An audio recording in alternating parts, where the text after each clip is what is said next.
Mr. Speaker, ladies and gentlemen, side opposition is trying to drive forward but making those decisions by looking at the rearview mirror.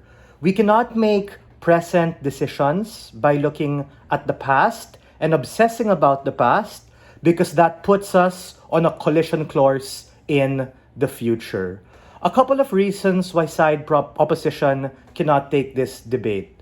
Number one, in terms of burden fulfillment, side opposition fails. Let's read the motion. They miss the latter part. Over partnerships outside the Europe, which is their comparative that they don't necessarily defend. Because my question, which I raised to DLO, but I could have raised or wanted to raise earlier at LO, but they didn't take it, was who is that going to be? For real, I don't know. US, China, Russia, Asia, the Martians? I'm not sure. But I suspect, and this comes from the leader of the opposition, if you check your notes, nations who need it. I question what that would do for the European continent.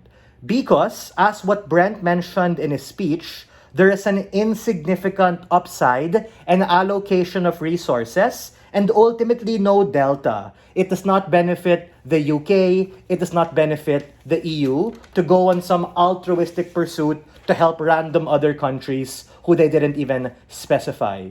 Number two, let's talk about their obsession over the monarchy and their obsession with the past, right? I think it's time that they move on. Because if this is such a tipping point in the round, I'm gonna ask why. Because this debate isn't about do we regret Brexit or not. This debate and what we did on side proposition consistently from our case line was mechanizing what rebuilding the relations with the EU particularly looks like. And the context is very important.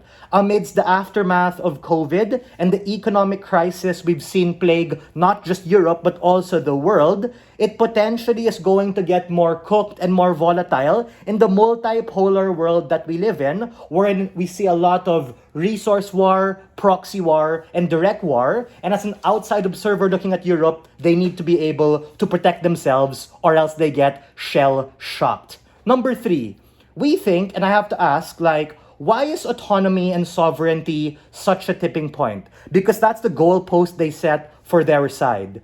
In a vacuum, that's good. We like sovereignty. We like autonomy. But in a world that's ironically becoming more protectionist, we're starting to see all of these other hegemonic powers. US becoming protectionist, Russia becoming protectionist, China becoming protectionist.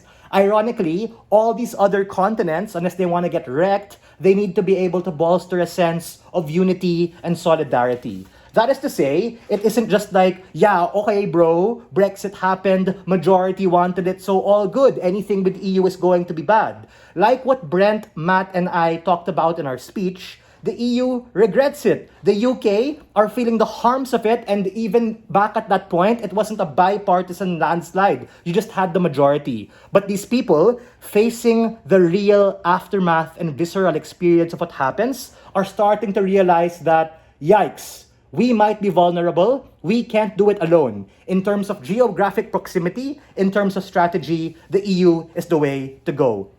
Lastly, in terms of responsiveness, I don't mean to be a dick, but I think side opposition didn't fully engage with our framing and analysis through direct refutation and comparative, also in terms of external refutation, through taking points of information to be able to bolster the comparative that they didn't necessarily do.